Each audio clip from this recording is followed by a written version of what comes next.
Well, hello. Hi, everyone. Hi, this is Your countdown worked. and this is Zoria and Ilona here. We are real estate investors out of Edmonton, Alberta. And we come every Saturday for a half an hour live or so to talk about multifamily and our journey in real estate. Yeah, this is Multifamily Her, and we're here to try and inspire you, to help you, and help you take action in your journey in multifamily. So we're live every Saturday at 1 p.m. on Facebook, and soon you'll be able to also find the recordings on our YouTube channel. Yes, we are working on that, so stay tuned. Super excited for that. It's also called Multifamily Her, so there is no confusion about that. Who we are and what we do. All right. And today we thought we'd talk about kind of our strategy in multifamily and how we got started in that. So, yeah, you can leave your comments in the chat. I believe we are public this time, so the chat is going to work and we're going to see the comments. So, yeah, feel free to put your comments in the chat so we can see them and make this more interactive. Yeah, say hello. We'll test again if we can see your hellos.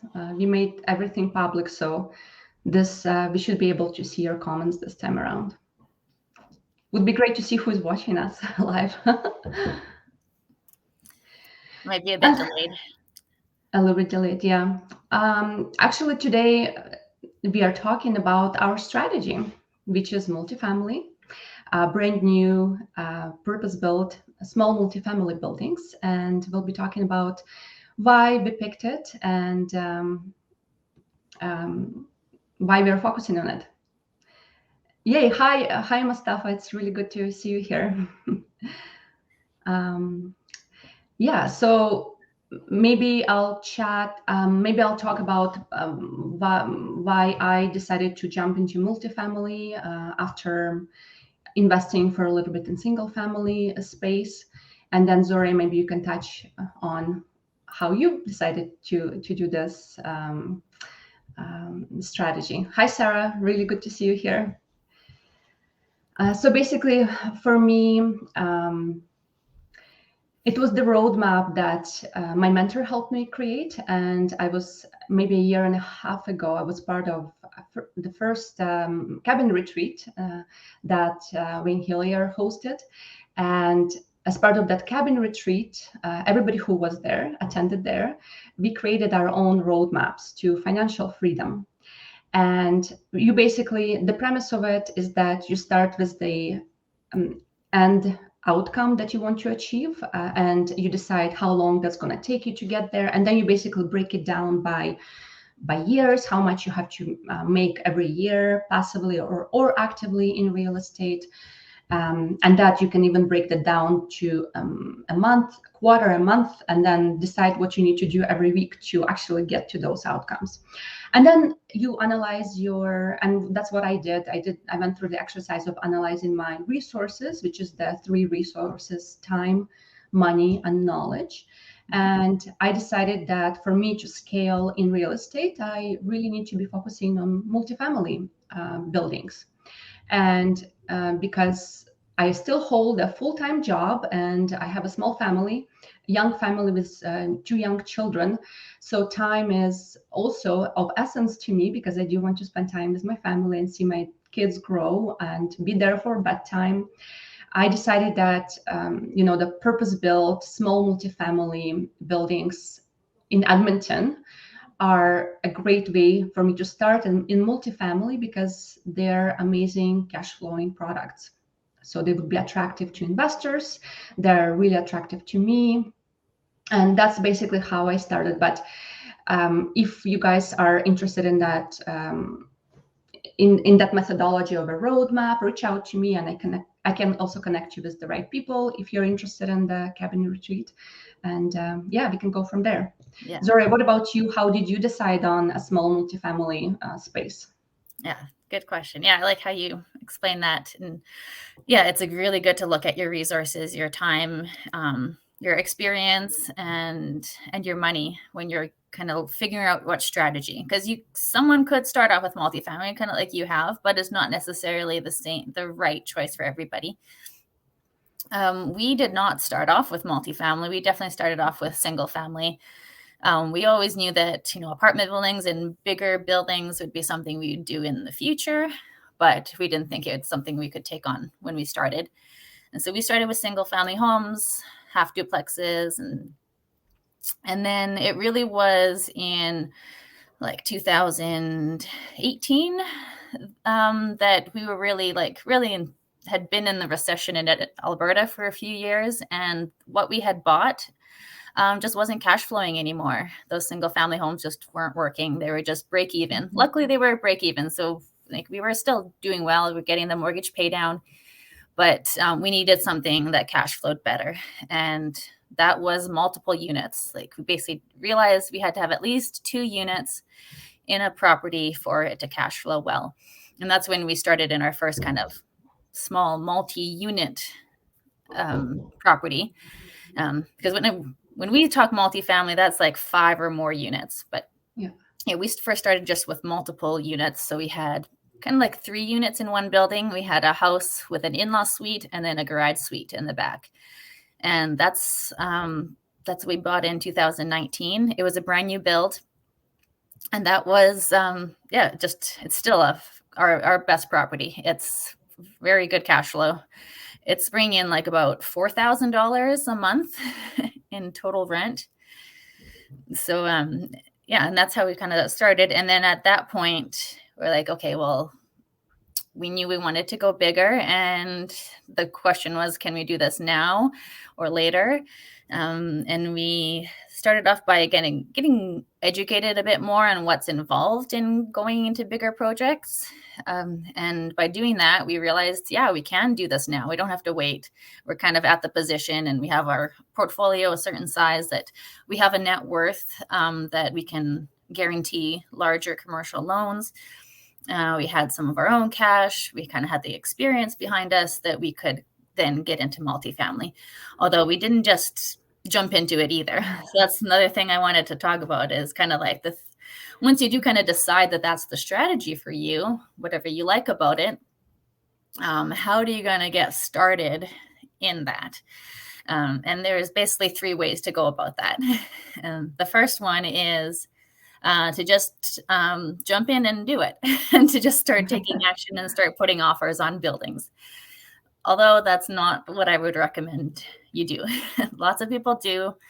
But when you're buying bigger buildings, or multiple units, it's just you're dealing with bigger projects, bigger money. So if each mistake is going to cost you more, so it's not something you just want to dabble in. Other thing is like the community of realtors and people involved in this, like in Edmonton, it's a small community, and you don't want to start kind of burning bridges and kind of being known as a tire kicker because you're putting offers on things that you can't close on because you just don't know what you're doing, because it is a totally different sandbox. There's different rules, especially when it comes to financing, different process when it comes to due diligence, even putting offers on places. I think one thing that a lot of people probably don't know is that you don't usually go look at the building and then put an offer on. You often are putting offers on buildings that you haven't seen just based on the financials. Mm-hmm. And once you get an accepted offer, that's when you go take a look at the building. So it's a little bit of different order than in residential, where you would actually, go look at a bunch of properties, decide what you want to put an offer on, and then do that. So even though I hear that even now people already do, if numbers make sense in single family, they put unconditional offers in. Yeah.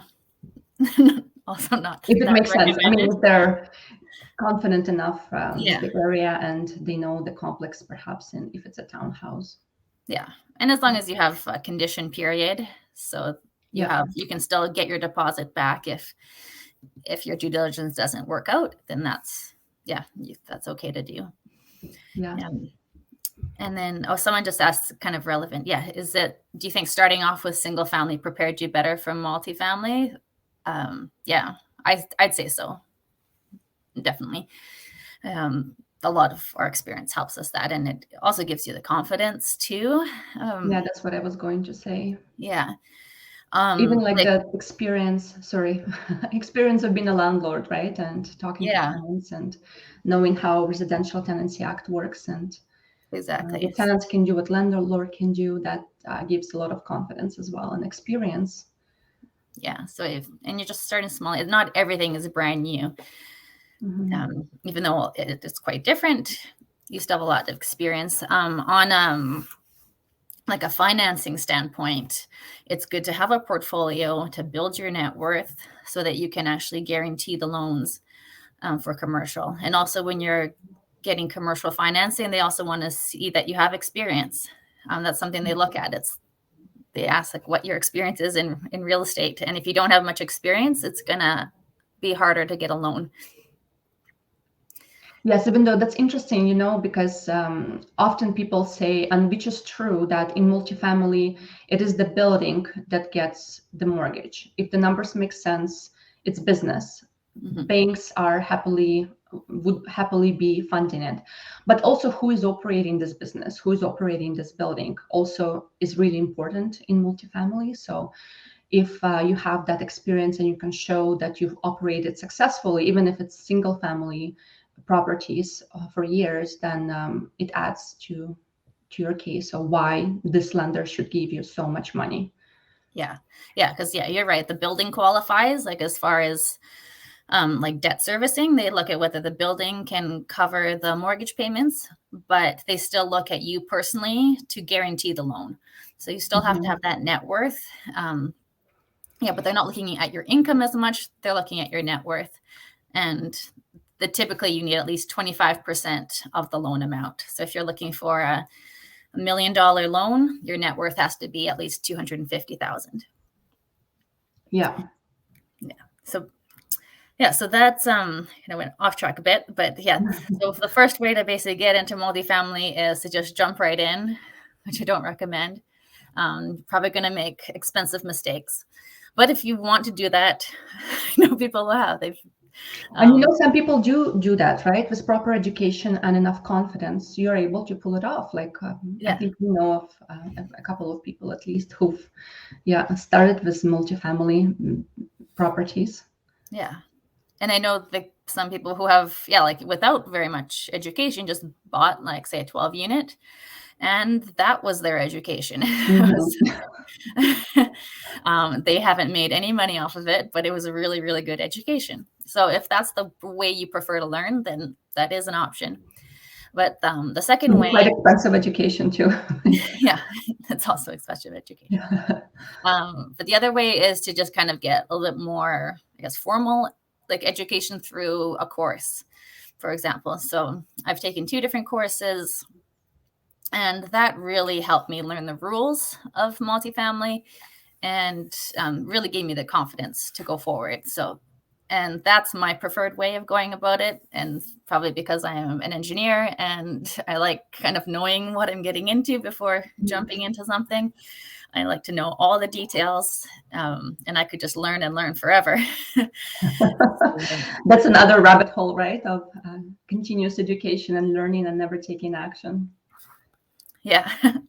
But for me, like I was after a weekend workshop basically that I took, that gave me, I guess I did the online course and a weekend workshop, and that gave me the confidence to start, like putting out offers, because I just understood how it all worked, and I was a lot more confident that I wasn't going to make a big mistake. Oh, we have an interesting question here, Zora. If you could do this all over again, would you do anything differently? In my whole journey, probably yes. I think I would start off with buying residential properties with 2 units, with with a basement suite, like a bungalow with a basement suite. And like our very, very first property was a condo. Actually, Patrick wrote a whole blog about that coming out soon, of all the mistakes we did by buying that condo.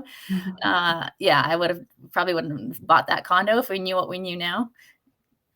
But I would start off with, if I would do anything differently, if you're thinking of like, don't Yeah, I wouldn't copy exactly what we did. I would start off with single family homes, but with a secondary suite.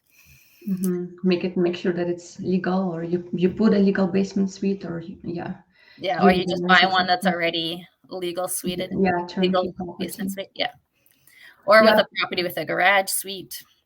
yeah, those are really nice ones because their tenants, there's like minimum interaction between tenants, and you wouldn't be getting as many complaints as you would be if you have a suited property. If it's an older bungalow, no matter how much soundproofing you do, there's still some noise transfer. So I think that just creates a bit of friction, or may create friction about tenants, between tenants, especially if they're not matched properly together. Like if you have a family maybe with young children on the top floor, and in this deep freeze, kids, it's really hard to get out of the house, so they're just stuck inside. And as you know, kids are bundles of joy and also are bundles of energy, explosive energy.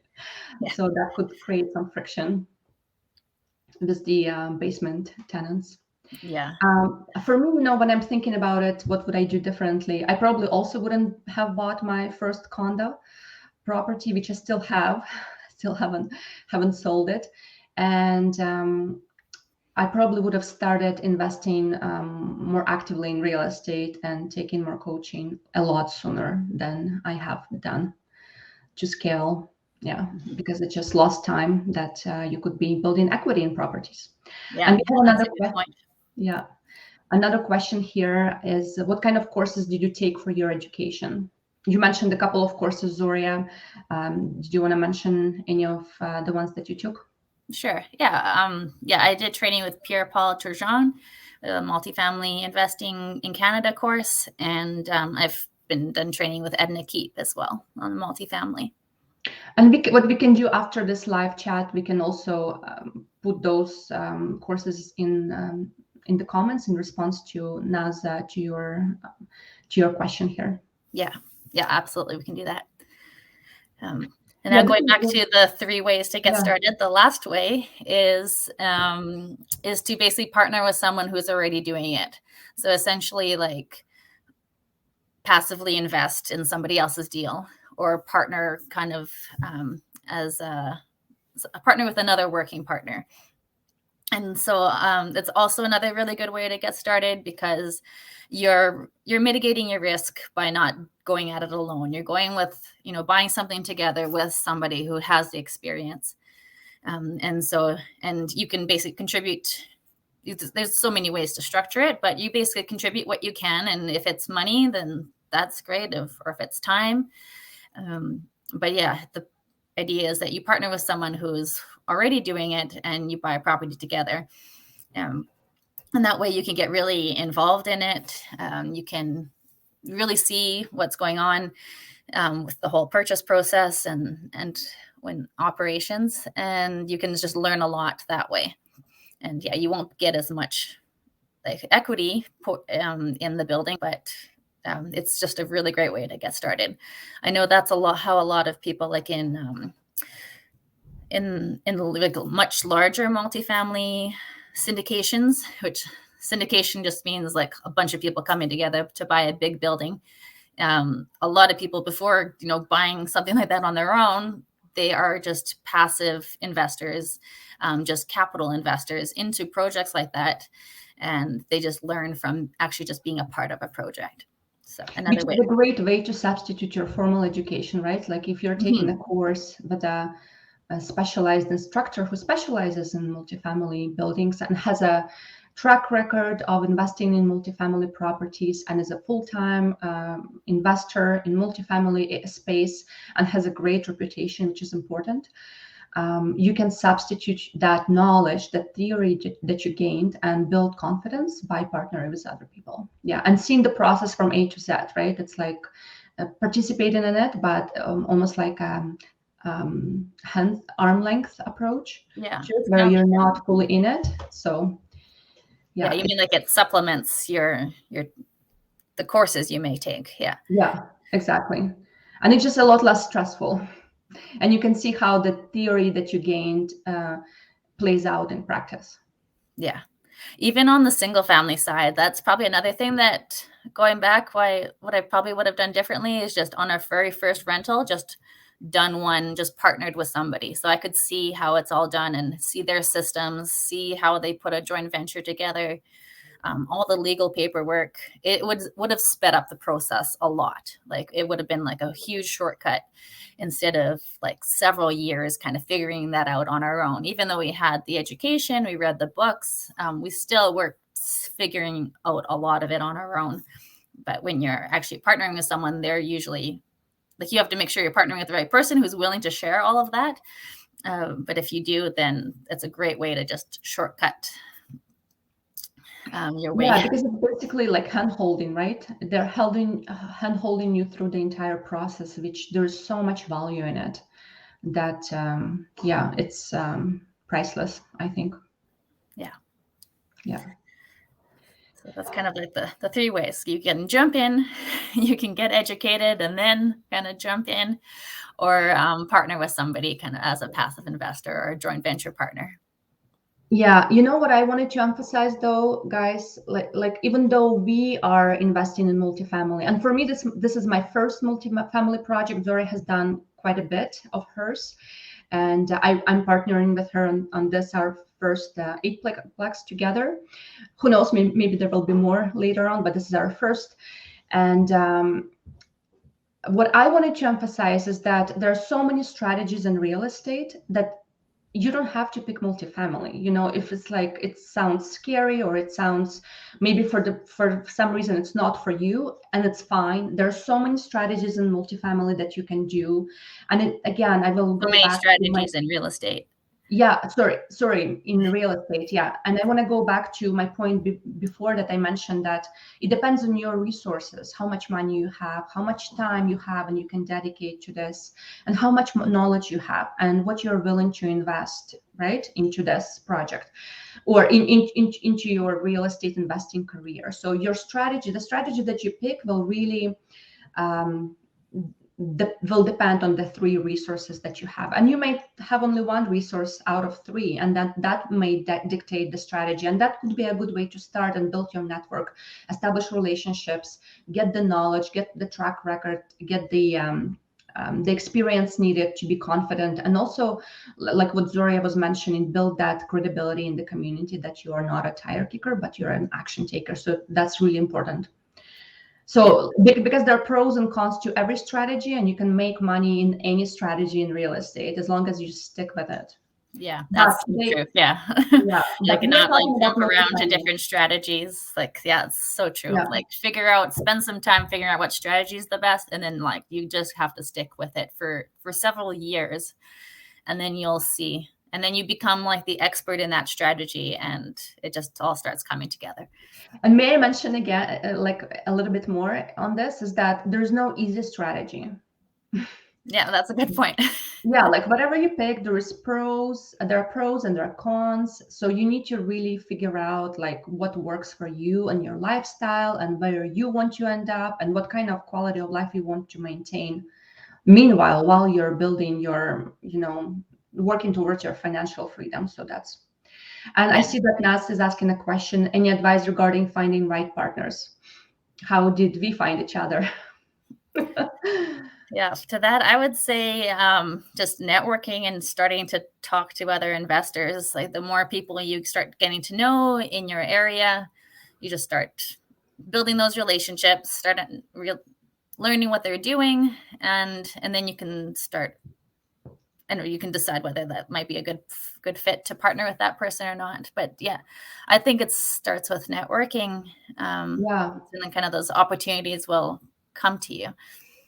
And be patient. It takes time, right? Developing relationships takes time. It's real estate investing for us is a long-term game, and you'll hear a lot of real estate investors talking about relationships being key in real estate investing, which is true. It does sound like cliche, but it's fundamentally extremely true.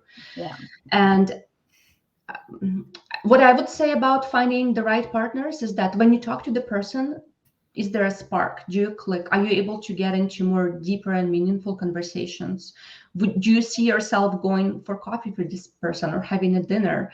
Or for us, if I talk about Zora, you and me, how we met is basically we met through, I think, even online. Connected. I saw your comment about doing your first Sixplex in the Rain Summit.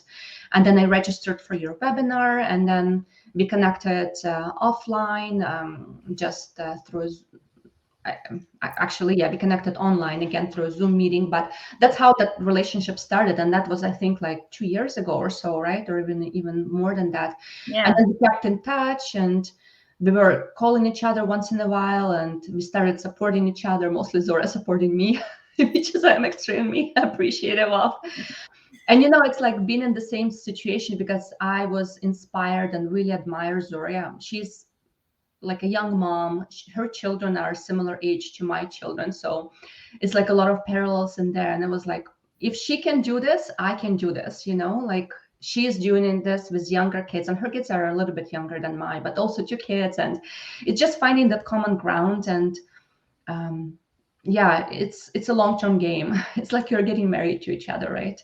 How Yeah. do you pick your partner for life?